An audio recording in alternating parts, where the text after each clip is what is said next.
ओ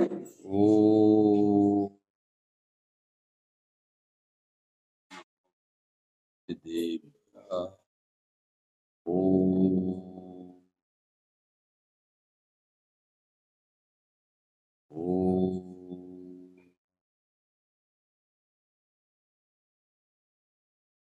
वन्दितु सर्वसिद्धे ध्रुवमचलमणो गतिं भक्ते मोक्षामि समयपावुर् केवली नमः समय साराय स्वानुभूत्या चकासते चित्तस्वभाव भावाय सर्वभाव मङ्गलं भगवान् वीरो मङ्गलं गौतमो गणी मङ्गलं कुन्द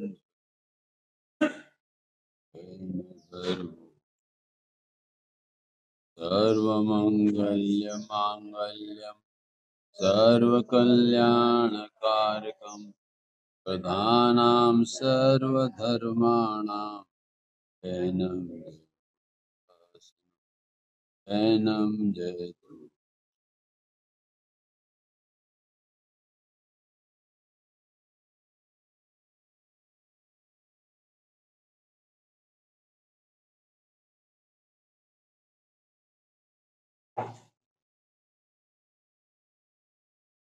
समय सार नामक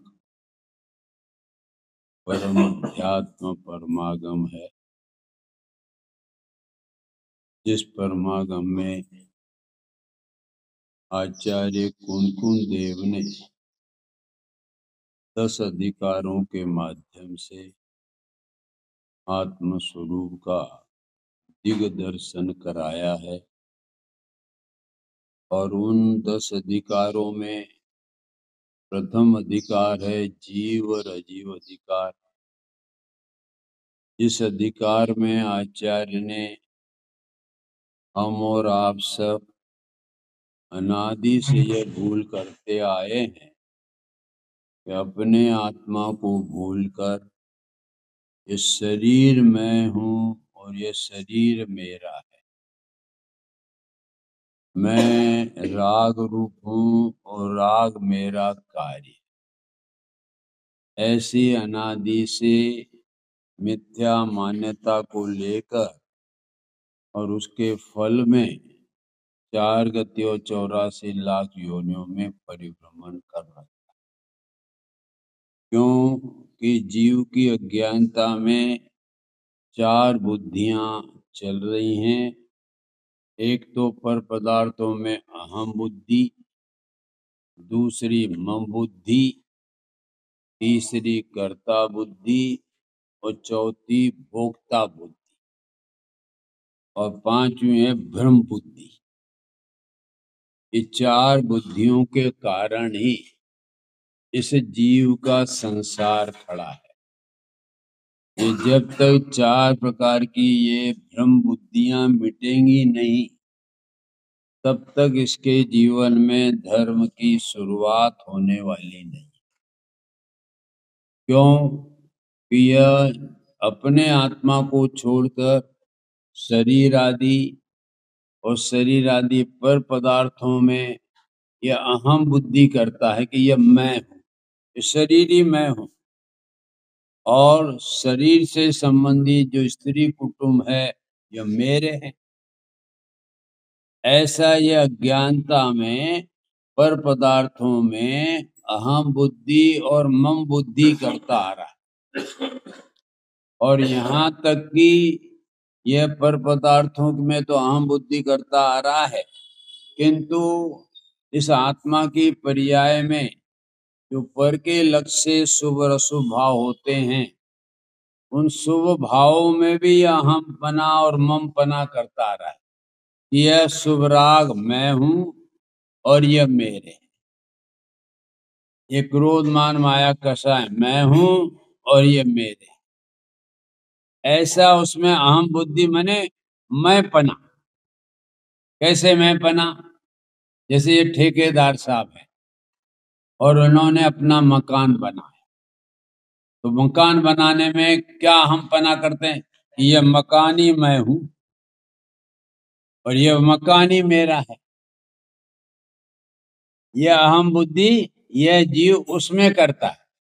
जब उसकी वो बुद्धि करता नहीं नहीं तू परद्रव्य में तेरा हम पना नहीं है और वह तू उस मेरा पना नहीं है, तो क्या करता है कि यह इसका राग आदि जो हुआ इसका मकान बनाने का, वो तो मैं हूं ना, वो तो पुद्गल में नहीं होता है, मेरी पर्याय में होता है, इसलिए मैं तो हूं ना। वो राग जो मकान बनाने का जो अशुभ राग हुआ उसमें हम पना करेगा। जब परद्रव्य में हम पना छुड़ाया, मम पना छुड़ाया, तो राग आदि में हम पना और मम पना करे। तो ये जगत का पदार्थ अपने को भूलकर पर पदार्थों और राग आदि में अहम पना और मम पना कर रहा है, और ये मिथ्या मान्यता है।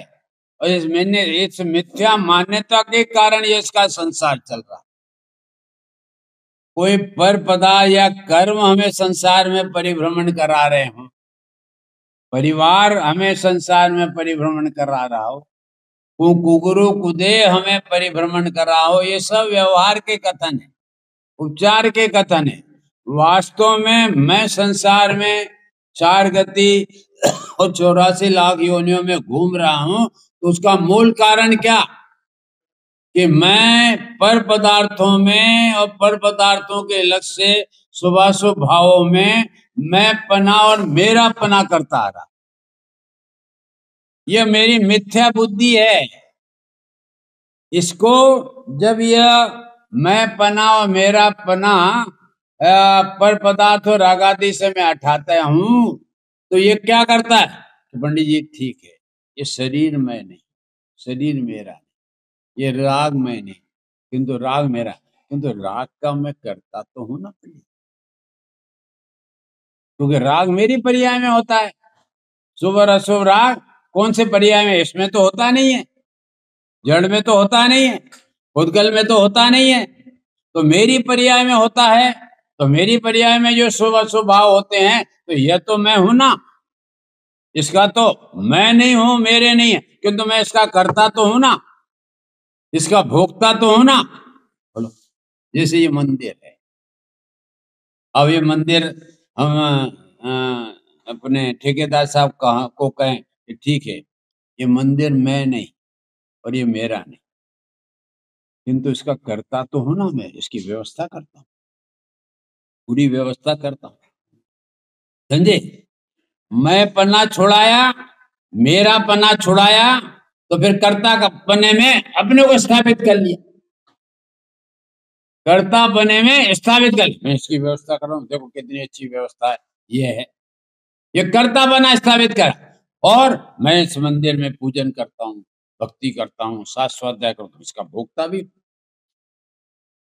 मैंने ये जीव को किस किस प्रकार से ये पर पदार्थ और पर पदार्थों में हम पना मम पना कर्ता पना बुद्धि और मम और कर्तृत्व और भोक्तृत्व पना ये स्थापित करता जा रहा है। तो ये अधिकारों में इनका ये हम पना और मम पना तो जीव और अजीव अधिकार में छोड़ा है। और कर्ता कर्म अधिकार क्यों किया, क्यों रचा कि ये हम पना मम पना तो छोड़ देता है, किंतु कर्तापन अपने आप को मैं तो करता हूं ना पंडित, तो आप थोड़ी इस मंदिर के व्यवस्थापक हो, मैं इसकी व्यवस्था, हाँ समझे? तो ये जो इसकी भ्रम है ना, भ्रम, ये मैं अपने परिवार मैं नहीं हूँ, मेरा नहीं, किंतु परिवार का लालन पालन पोषण करना वो तो मेरा कर्तव्य है ना, मैं उसका करता हूँ, नहीं करूं तो ये सब व्यवस्थित बिगड़ जावे, परिवार बिगड़ जावे। तो मम पना छोड़ दिया, हम पना छोड़ा, तो कहां स्थापित कर लिया विकास जी? कर्ता पना स्थापित कर लेता है कि नहीं करता तो हूं, मैं अपने मंडल का तो करता हूं, युवा फेडरेशन का करता हूं, बाजा पार्टी का तो करता हूं, और वो बाजा बजा कर उसको भोगता तो हूं। तो सोच लो आपकी नस नस में इस प्रकार की ये बुद्धियां अहमपना की हुए, इसलिए आपको धर्म होवे तो कहां से होवे? धर्म तो आत्मा में अहम बुद्धि करने से होगा, पर में और राग में अहम बुद्धि और कर्ता और भोक्ता बनने से नहीं होगा। जैसे हम बाजार में जाते हैं ना, और बच्चा भी साथ में जाता है, तो बच्चे को वो हमारा मम्मी का वो साड़ी पकड़ लेता है कि गुम नहीं हो जाए, और मम्मी वहां से छुड़ाते तो दूसरी जगह पकड़, दूसरी जगह पकड़ता है तो तीसरी जगह पकड़ ले, और तीसरी जगह छुड़ाते हैं तो चौथी जगह। ऐसे आचार्य इसको मम बुद्धि छुड़ाते हम पना, नहीं मैं मेरा तो है ना स्त्री कुटुंब, मैं नहीं हूं क्योंकि मेरे तो है ना पैसा, मैंने तो उनको पैदा की है। अहम पना छुड़ाया तो भाई साहब कहाँ पकड़ लिया? मेरा मैंने तो पैदा किए, ये रुपया पैसा मैंने तो पैदा किया, ये सब मैंने किया है। इसलिए अहम पन्ना छोड़ा, जैसे वो मम्मी उसका एक पल्ला छोड़ाती है ना, तो ये दूसरा पल्ला पकड़ लेता बेटा। और जैसा मेरा पन्ना छुड़ाते हैं, ठीक है तो फिर क्या था, इसका करता तो हूं ना, ये परिवार मैं नहीं मेरे नहीं, ठीक है पंडित जी, किंतु मैं इसका करता तो हूं ना। तो वह तीसरा जो छोड़ा है वो तीसरा पकड़ लिया, मैं करता तो हूं। और फिर चौथा क्या पकड़ लेता है कि मैं उसका भोक्ता तो हूं, परिवार का भोक्ता भी तो हूं। तो ये चारों बुद्धियां जो इस जीव को संसार से विरक्त नहीं होने दे रही है, और मिथ्यात्व भी महान पाप का वह प्रकट बना करके उसके फल में ये चार गति में घुमा रही है। इसलिए एक एक अधिकार बहुत महत्वपूर्ण है। क्रमिक क्यों दिए, समझे क्या जनन जी? क्रमिक क्यों दिए? इसलिए दिए कि हम पना छुड़ाया, मम पना छुड़ाया, और आचार्य ने उसकी नाड़ी पकड़ ली कि ये मैं नहीं, ये मेरे नहीं, शरीर मैं नहीं, ये मेरा नहीं, रागादि मैं नहीं, ये मेरे नहीं, किंतु ये क्या करेगा, ये मैं मेरी पर्याय में होता है, इसलिए इससे करता तो हूं, और मैं इस राग का भोगता तो हूं, भगवान की पूजा करता हूं, शुभ राग का भोगता तो हूं। तो ये आचार्य ने नाड़ी पकड़ी, तो इसलिए तत्काल कर्ता कर्म अधिकार दे दिया। क्या जैनन जी कर्ता कर्म अधिकार क्यों दिया? ये नाड़ी पकड़ी, इसलिए तत्काल इस कर्ता कर्म अधिकार को अंतिम में नहीं लिखा, बीच में नहीं लिखा। इसकी जो बुद्धि चल रही है हम पने की, वो बुद्धि जब तक टूटेगी नहीं तब तक इसे धर्म की शुरुआत नहीं होने वाली।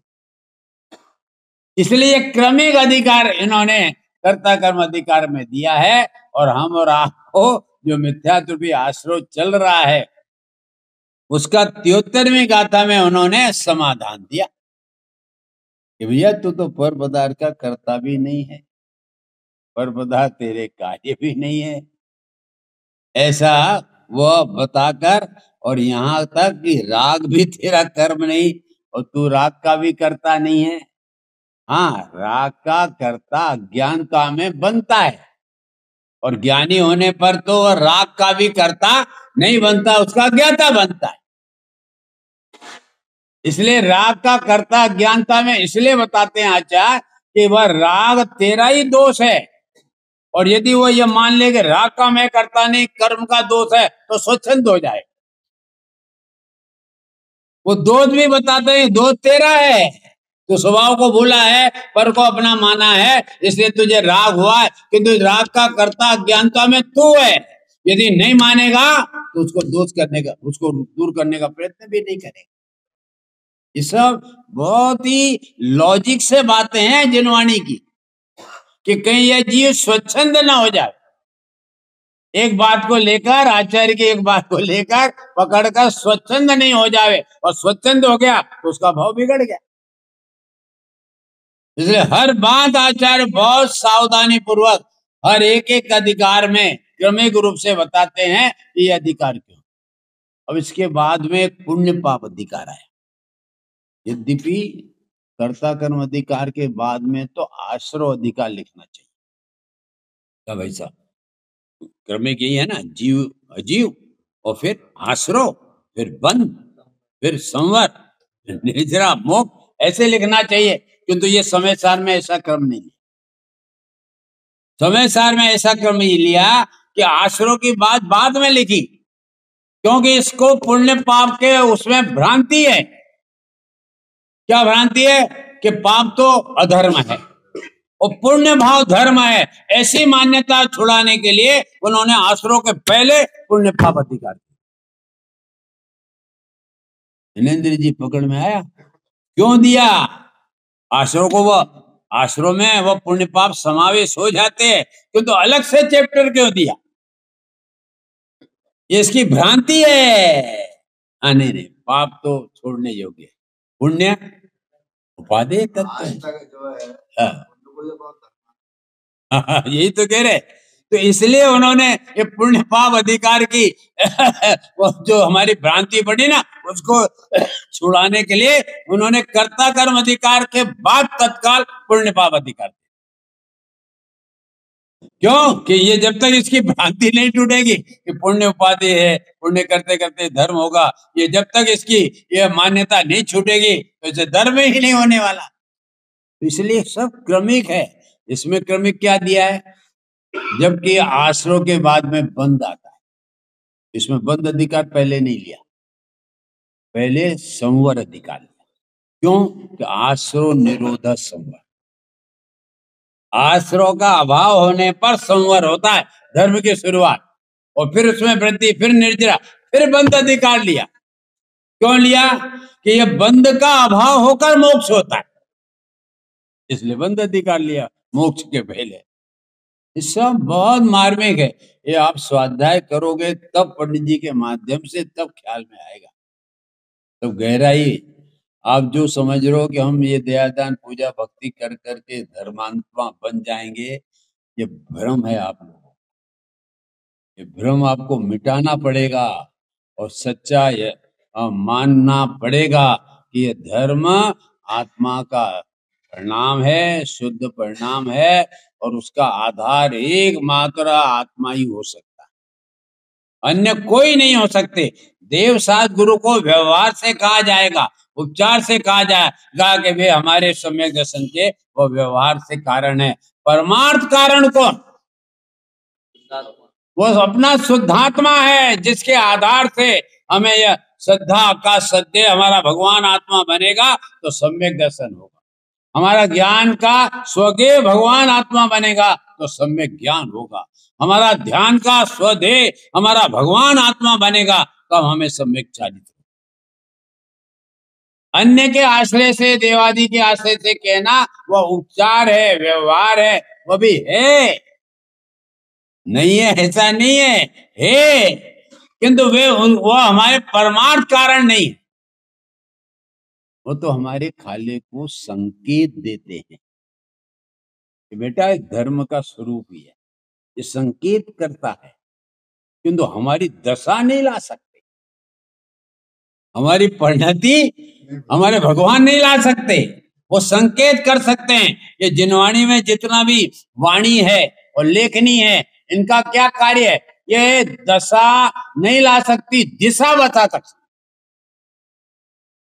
ये दिशा बता सकती है वाणी और लेखनी, किंतु हमारी सम्यक दर्शन की दशा नहीं ला सकती। सम्यक दर्शन की यदि कोई दशा लाने वाली है तो हमारा आत्मा, वो बताएगा आत्मा के आश्रय से ये सम्यक दर्शन की दशा आएगी। हमारी लेखनी और वाणी के आश्रय से तेरी दशा में सम्यक दर्शन होने वाला नहीं है। हम तो बताने वाले हैं। ये अपने जगह जगह मार्ग पर बोर्ड क्या है, संकेत करते हैं, वो बोर्ड मार्ग नहीं है, बोर्ड तो संकेत वाले हैं। अगर तुमने बोर्ड को ही मार्ग मान लिया और वहीं रुक गए तो मंजिल नहीं पहुंचो, तो संकेत है तुम्हारे। तो इस प्रकार से हम और आप इस समय सार में जो कर्ता कर्म अधिकार की जो बात आई है, वो हमारे अंदर में राग आदि का मैं करता, सुबह स्वभाव में उसका करता, और वह मेरे कर्म और उनको करते करते मुझे धर्म होगा, ऐसी जो मान्यता है उसको यहाँ कर्ता कर्म अधिकार में कहा है कि वह मिथ्या मान्यता। अब उस मिथ्या मान्यता का अभाव करना है संसार का अभाव करना है और मोक्ष मार्ग में आना है, तो आचार्य ने उसका उत्तर दिया। वो उत्तर आप गाथा से पढ़ो और उसका अर्थ समझो। नहीं, अहमिको खलु शुद्धो निम्मो ज्ञान दर्शन समग्रो तम्मीठितो तच्चित्तो संवेदकयम्। मैं ये प्राकृत में ये गाथा लिखी, तो थोड़ा आपको प्राकृत का भी अभ्यास हो ना पढ़ने में, इसलिए मैं वो गाथा आपसे पढ़ाता हूँ। अब उसका हिंदी है, वो भावार्थ निकाल। हरि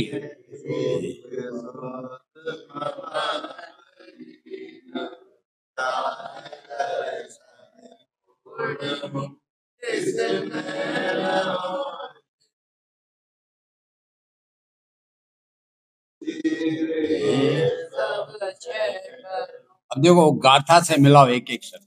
जो हरि गीत का है ना, गाथा में लिखा अहम एक को, और उसका अर्थ क्या क्या, मैं एक।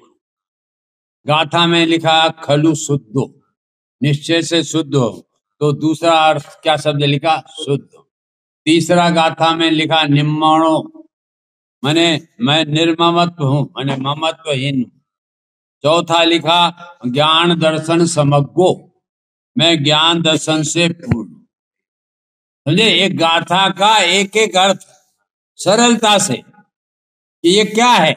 अबे देखो अंतिम लाइन में तम्मीठितो, तम्मीठितो माने उसमें स्थिर, तो उसका अर्थ लिखा इसमें रहूं स्थित।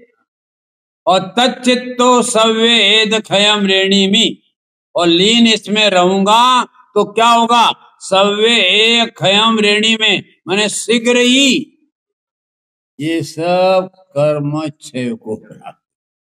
ये इसका सरल अर्थ है, जो प्राकृत में और संस्कृत में हम नहीं जानते हैं, उसका हमारे जो हिम्मत भाई हुए हैं वहां सोनगढ़ में गुरुदेव के सानिध्य में थे, और वे चंपा बहन जी के वह छोटे भाई थे।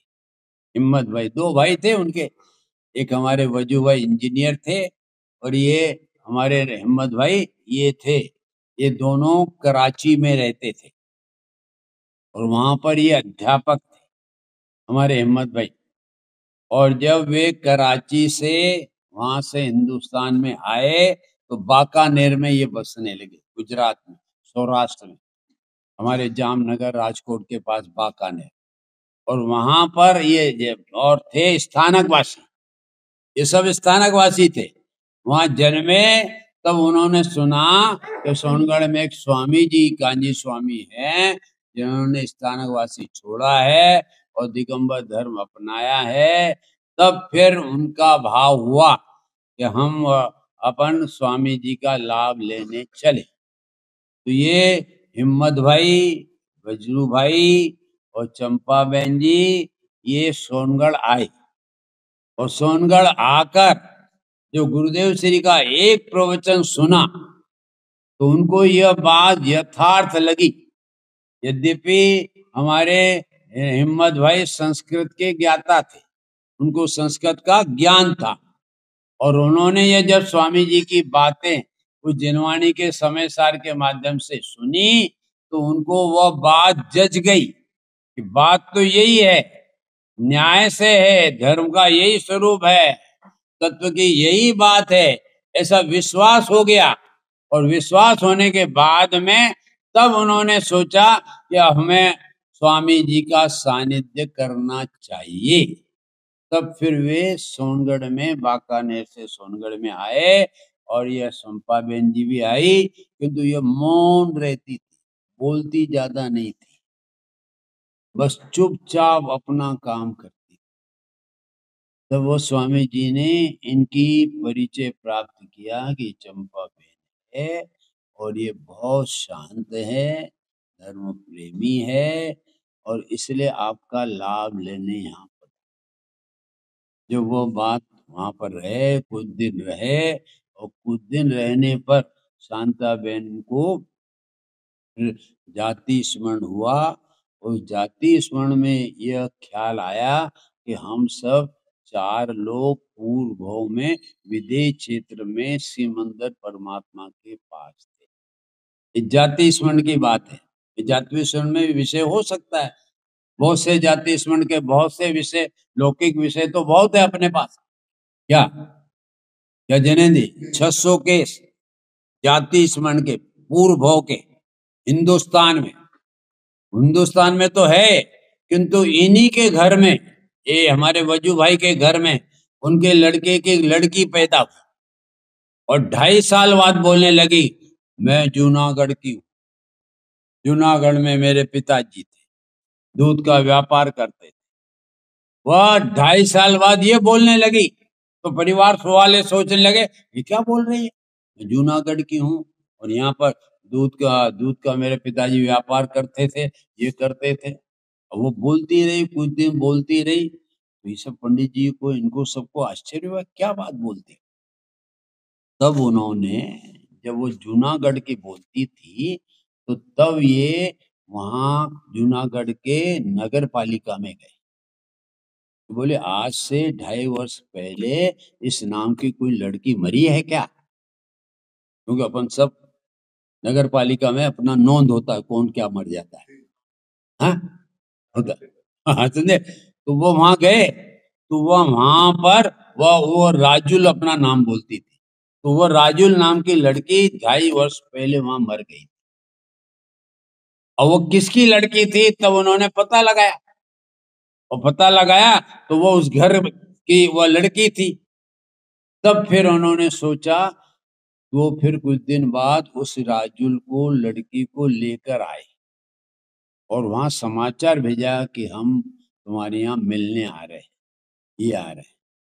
तो वह उसकी जो मम्मी थी पूर्व की, वह यहाँ दूध लेने आई और ये वहां से गुजरे। वो गुजर कर उसको देखा, ये मेरी पूर्व बहू की मम्मी, समझे। वो उसने वहां पहचान लिया, समझे। पहचान कर फिर उसके घर गए और फिर सारा विवरण पंडित जी ने वह जाना, सब न्याय से, तर्क से, ऐसा गम से नहीं मान लिया, सब जाना। तब यह कहा कि हाँ ये यहाँ से आई है। तो ऐसे 600 केस हैं, और 600 केस ऐसे हैं जो पूर्व जन्म को नहीं मानते हैं। ऐसे वहां मुसलमान देशों में, ईसाई देशों में, जो ईसाई देश और मुसलमान देश पुनर्जन्म को नहीं मानते। वो तो जमीन में पंच धातु वाला था, जमीन में गाड़ के खत्म। किंतु उनको जब ये कहता, वो मुसलमान कहता कि मैं वहां था और वहां से यहाँ आया, तो वो मुसलमानों को पता लगा कि अरे ये तो पुनर्जन्म का कार्य है। फिर भी अभी तक भी मानने को वे तैयार नहीं है। इसलिए वो जाति स्मरण में ये बात आई थी। तब फिर वो स्वामी जी ने वो बात को न्याय से, तर्क से, सब प्रकार से पूछा, तब वो बेंसे के जाति स्मरण को नक्की किया और तब ये सारे हुआ। तो मेरा कहने का यह मतलब है कि ये बेंसी बेन चंपा बेन जी सोनगढ़ आए और इस प्रकार का उन्होंने वहां पर स्वामी जी का लाभ लिया और फिर वो वहीं रह गई। और फिर उनके सानिध्य में एक शांता बेन जी भी आई, वो भी हमारे अमरेली की थी और वह भी हमारे स्थानकवासी थी। उन्होंने भी नाम सुना तो वह दोनों बहनें वहां रहने लगी गुरुदेव के आशीर्वाद से। और उनके सानिध्य में 60 बाल ब्रह्मचारी बहनें तैयार हुई, 60 ब्रह्मचारी। किंतु वह गुरुदेव श्री उन्हें ब्रह्मचर्य व्रत आई है तो दे दिया, ऐसा नहीं करते थे। उस बालिका को 5 वर्ष ये बेनश्री बेन के सानिध्य में रहना पड़ता और रहकर जब बेंसी बहन उन्हें सर्टिफिकेट देती थी तब वह समाज में पंचकल्याण के अवसर पर उन बहनों को ब्रह्मचर्य व्रत देते, नहीं तो ऐसा नहीं देते थे गुरुदेव। क्योंकि ऐसे बनाव बने, कोई हमारा एक भाई गया महाराज बोले अभी रहो थोड़ा 5 साल रहो तब ब्रह्मचर्य मिलेगा। डॉक्टर साहब को उसने रिकमेंड किया, आप गुरुदेव को रिकमेंड कर दो ना, मुझे ये ब्रह्मचर्य गुरुदेव दे दे, दे दे। तो जब गुरुदेव ने मना किया है तो अभी रुक जाओ, नहीं महाराज इतना बड़ा 10,000 का समुदाय कब मिलेगा, अच्छा, तो ये 10,000 में ब्रह्मचर्य व्रत लेना चाहता है, समझे? और अपनी फिर रेपुटेशन ये समाज में ब्रह्मचारी खाना खिलाओ। ये प्रदर्शन का ब्रह्मचर्य व्रत नहीं होता, ये तो अंदर की चीज है। किसी से पूछने की क्या जरूरत है? अरे भगवान के सामने ले लो, प्रदर्शन क्यों करते हो? ये तो अंदर की चीज है, अंदर के कल्याण की परिणति है। उसको प्रदर्शन से आप व्यक्त करना चाहो तो ब्रह्मचर्य सच्चा नहीं होगा भैया। तो इसलिए ये जीवन में यहाँ पर इस प्रकार की चीजें होती रहती है, उसकी समझ नहीं होगी तो अज्ञानता में हमारा संसार बढ़ जाएगा। तो अपनी तो बात ये चल रही थी, ये 73वीं गाथा। अच्छा, इस तरह इनका पूछ लेता है स्थानकवासी की रूपरेखा क्या है? यहाँ स्थानकवासी की रूपरेखा यह है कि दिगंबर, एक तो मूल दिगंबर संप्रदाय ही था, सनातन अनादि से दिगंबर। किंतु आज से जब पंचम काल हुआ और पंचम काल के कुछ वर्षों बाद हमारे गुजरात सौराष्ट्र में दुष्काल पड़ा। 12 वर्ष का, 1 साल का नहीं, 12 साल का दुष्काल। पानी नहीं, अनाज नहीं, ये नहीं। तो ऐसी स्थिति वहाँ पर सौराष्ट्र और गुजरात में बनी। तो वहाँ पर जो साधु संत के लोग थे, तो हमारे दिगंबर आचार्य ने कह दिया, सब साधु, पहले तो दिगंबर ही थे, कि यहाँ पर अब रहना उचित नहीं है, क्योंकि द्रव्य क्षेत्र काल भाव उचित नहीं है, आप सब दक्षिण की ओर चलो। तो कुछ साधु तो दक्षिण की ओर चले गए, और कुछ जो दिगंबर साधु रहे कि नहीं, हमको तो जाना नहीं, हम तो यही रहेंगे। अब क्या हुआ कि वो आहार के लेने के लिए जाते थे, और आहार लेकर आते थे तो पेट फूगा हुआ रहता था। तो जो जिनको अनाज नहीं मिला था, भूखे थे, तो वे साधुओं को पकड़ते थे, चीरते थे और उसका अनाज खा जाते थे। जब ऐसी स्थिति हुई तो क्या करना? तो ये विचार किया कि कपड़े पहन लो, ऐसे एक डंडा, समझे? कपड़ा जिससे हमारा पेट दिखाई भी नहीं दे और ये भी नहीं दिखे। तो वह उन्होंने इस प्रकार का वेश धारण कर लिया और फिर आहार के लिए जाने लगे। अब जब वह जाने लगे और उस प्रकार का वो चलने लगा और वह दुष्काल समाप्त हो गया, तब उन साधुओं को कहा कि कपड़े छोड़ दो। बोले अब नहीं छोड़ेगा, अब तो इसी भेष में हम साधुपना चलेंगे। और तब से श्वेतांबर धर्म की उत्पत्ति हुई।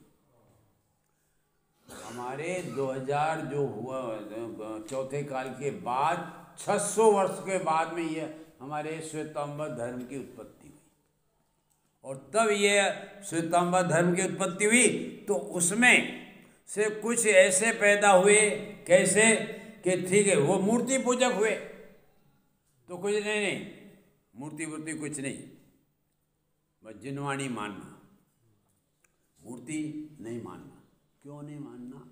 जब इसलिए मानना नहीं कि उस समय औरंगजेब का जन्म हुआ था और उसने मूर्तियां तोड़नी चालू कर दी। तो इन्होंने कहा कि अब मूर्ति रखेंगे तो टूट जाएगी, तो अपन शास्त्र रखो। और शास्त्र रखे तो वो शास्त्र रखने में वो स्थानकवासी जन्म हो गया। फिर तुलसी का जन्म हो गया जैन में, कि नहीं पंच महाव्रत वगैरह ये सब, तो वो तुलसी जैन पैदा हो गया।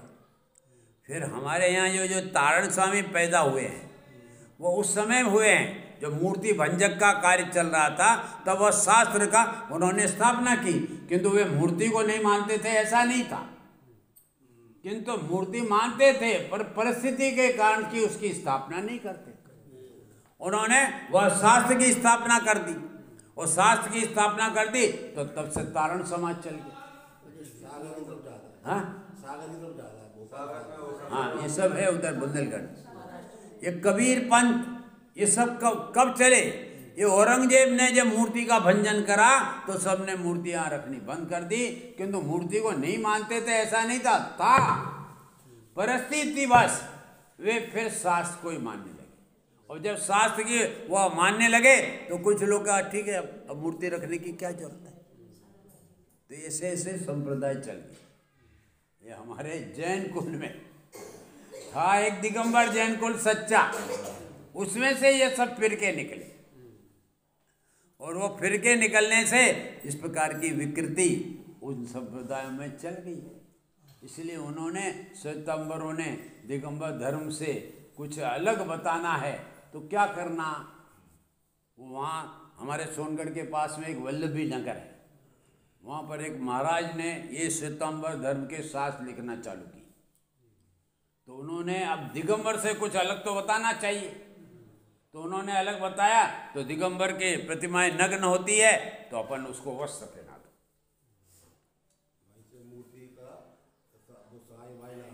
हाँ, वो तब अलग बताना है ना, नहीं हमारे तो भगवान ऐसे होते हैं। और ऐसे ऐसे ऐसे परंपराएं चल गई सब। फिर उन्होंने अपने मुनिराज हमारे जो होते हैं वो 28 मूल गुणों के निरतिचार पालन करते, तो उन्होंने 28 मूल गुण नहीं रखे, क्योंकि एक नग्नता का एक मूल गुण है तो वो नग्नता हटा दी, तो उन्होंने 27 मूल गुण रखे। 28 में से एक कम कर दिया, बोले 27 ही मूल गुण। ऐसा हमारे माता ने 16 सपने देखे तो उन्होंने 14 कर दिया। मतलब कुछ भिन्नता बतानी थी कि हमारा धर्म अलग है और सनातन अनादि से, वो भी अनादि से कहते। तो ये सब परंपराएं हमारे विकृतियों के कारण, वस्तु स्वरूप नहीं के कारण, और महापुरुषों का उस समय जन्म नहीं होने के कारण ये सब विकृतियां होती चली जा रही, बढ़ती जा रही। सब आजकल के स्वतंत्र जीव है, जो माने वही बहुत है। तो इसलिए यहाँ पर हम और आप सब इस मैं एक ही अपना ये एक क्वेश्चन पूछना था जनाब, भैया पूछो। पूछो।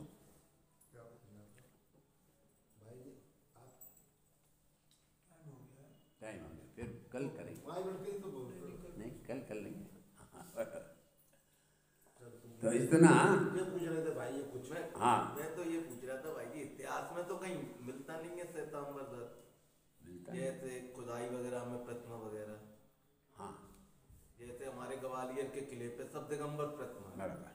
ऐसे गोलकुंडा जहाँ हैदराबाद वहाँ भी दिगंबर। हाँ, हिंदुस्तान में जितनी भी विरासत की जगह है तो वहाँ दिगंबर प्रतिमाएं निकलती है, श्वेतांबर नहीं निकलती। वो बता दो। श्वेतांबर भी निकलती है। अभी गुजरात में 7 प्रतिमाएं निकली, वो भी हजारों वर्ष पुराना। हजारों श्वेतांबर 7 प्रतिमा, उसके चित्र मेरे पास आए। तो बोले ये दिगंबर और श्वेतांबर में क्या अंतर पंडित जी? सब तो नग्नता है, उस समय उस पर कपड़े नहीं पहने, नग्नता है। वो तो ये क्यों हुआ ये कि जब हमारा औरंगजेब मूर्तियाँ तोड़ने लगा तो जिन मंदिरों में प्रतिमाएं थी तो उन्होंने सब गड्ढे में गाड़ दी, कि जिससे वह मूर्ति यहाँ आवे तो वह अपना औरंगजेब उसको तोड़े नहीं। अब वो गाड़ दी उन्होंने, अब उसके बाद में वो तो चले गए। कुछ वर्षों बाद वो फिर आए, फिर खुदाई हुई मकानों की तो उसमें निकलने लगे। अभी हमारे ये 7 प्रतिमाएं निकली है वहाँ पर। कहाँ पर? हमारे हिम्मतनगर के पास में एक गांव में निकली, पाषाण की, संगमरमर की वो निकली। और वह दिगंबर प्रतिमा और श्वेतांबर प्रतिमा में इतना अंतर है कि दिगंबर प्रतिमाओं में वह नग्नता होती है और श्वेतांबर प्रतिमाओं में नग्नता आपको लिंग नहीं दिखाई देगा। वो लंगोट बना देते हैं, और लंगोट बना देते हैं तो जो लंगोट पहनेगा तो पीछे का हिस्सा वो जो अपना आता है ना, थोड़ा गड्ढा सा, पीछे गड्ढा सा आता है, वो गड्ढा नहीं दिखाई देगा। किसमें? वो लंगोट में। अगर वो दिगंबर प्रतिमा होगी तो वो इतना गड्ढा दिखाई देगा। और श्वेतांबर प्रतिमा में अगर लंगोट होगी तो पीछे का हिस्सा वो गड्ढा नहीं दिखेगा, आगे का लिंग नहीं दिखेगा। और वह और जो पानी निकलता है वहाँ पर लंगोट का चिन्ह बना देंगे, ऐसा ऐसा कोतर देंगे, ऐसा ये लंगोट चल जाए। तो ऐसे दिगंबर और श्वेतांबरपतियाओं में ऐसे कुछ अंतर हैं जो इतिहासकारों ने नक्की किए हैं कि ये प्रतिमा दिगंबर है कि ये श्वेतांबर है। तो उस पर यह कान तो पहले भी जमाने में ये लगे हुए थे, समझे, वे दिगंबर में भी लगे थे और श्वेतांबर में भी लगे थे, तो उससे वो पहचान नहीं है। वो कुछ मुकुट बना देते हैं ऐसे दो का, छाती पे चिन्ह भी बनाते हैं। चिन्ह भी है, वृक्षास्थल वो भी बनता है। तो आजकल बनने लगे, पहले नहीं थे ना। नहीं, वो तो था, वो उनका वृक्षस्थल अलग जात का है और दिगंबरों का वृक्षस्थल अलग जात का है। हाँ, तो इस प्रकार से दिगंबर और श्वेतांबर प्रतिमाओं में भी अंतर है। इसलिए आज अपना इतिहास के संबंध में चर्चा करना वर्जित है। हाँ? दिगंबर देव का श्वेतांबर प्रतिमाओं का दर्शन करना वर्जित है। हाँ, कुदेव की श्रेणी में आएंगे। बराबर, वो प्रतिमा नहीं है ना जो कपड़ा सहित है, लंगोट है ना, पीछे लंगोट है, ये है आखिर वर्जित तो जब है जब हम अन्य देवों को न मानना हो। एक इनके प्रश्न का से दोबारा प्रश्न है, बोलो। कि जैसे हम कहीं दिगंबर पंथ के हैं, हाँ, तो श्वेतांबर पंथ में दर्शन करना चाहिए कि नहीं करना चाहिए? नहीं करना चाहिए, ठीक है, आपकी बात बिल्कुल सर्वोपरि है। हाँ, नहीं, लेकिन जब माने तब हम अन्य देवों को न मानना, कुदेवों वो को तो ठीक है। तभी की बात है। भाई साहब, कुदेवों को नहीं मानते हैं, वो श्वेतांबर को भी मानते हैं। कुदेवों को नहीं मानेंगे, क्षेत्रपाल और पद्मा तो किसी को नहीं मानेंगे, न वैष्णव को मानेंगे, किंतु श्वेतांबर जैन है ना, श्वेतांबर जैन है, वो अपनी प्रतिमा को मानेंगे, दिगंबर को नहीं मानेंगे, ऐसा उनका अभिप्राय है। श्वेतांबर प्रतिमाओं को श्वेतांबर लोग मानते हैं, अन्य को नहीं मानेंगे। एक इतिहास की बात और है, उसमें मैं एक प्रश्न पूछ लूं। 5 मिनट टाइम है। अरे और भगवानों के हाथ में भाले, धनुष, त्रिशूल और डराने वाली चीजें होती है, ऐसा क्यों? अन्य जो भगवंत हैं पत्नियां रखते हैं, हथियार रखते हैं, तो इसका अर्थ यह है कि उन्हें अभी राग छूटा नहीं शरीर के प्रति और अन्यों के प्रति, इसलिए वे पत्नियां रखते हैं।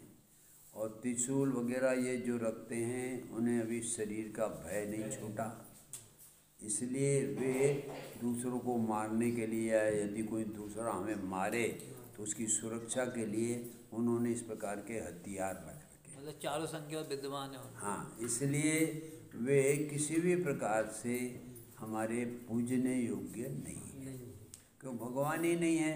जिनके अंदर में राग द्वेष होवे वह भगवान हमारा नहीं है। हमारा भगवान तो वीतराग विज्ञान स्वरूप वाला है कि जिसको कोई प्रकार का भयपना नहीं है, निर्भयपना, कोई पत्नी नहीं, ये नहीं, अरे ये तो मुनिपने में हमारी पत्नी छूट जाती है, ये तो भगवान बन गए। तो इसलिए सब बातें क्यों, तो इस प्रकार से स्वरूप जानकर उन कुदेव कुकुर शास्त्रों के प्रति द्वेष नहीं रखना, ये ध्यान रखना, खाली जानना कि हाँ ये है बस। और किसी के प्रति वो कुदेव की बात तो छोड़ो, कि तो अन्य के प्रति भी द्वेष भाव नहीं रखना। ये द्वेष भाव हमारा आत्मा का अहित का कारण है। जानना, सबको जानना, क्योंकि वो हमारे ज्ञान के गे हैं, उनमें जनाने का धर्म है, हमारा जानने का धर्म है, किंतु जानने के बाद में इष्ट अनिष्ट बना नहीं करना। करेंगे तो अपनी आत्मा को कष्ट होगा, कष्ट होगा, दुख होगा, बंधेगा, फिर अपना खराब भाव आएगा।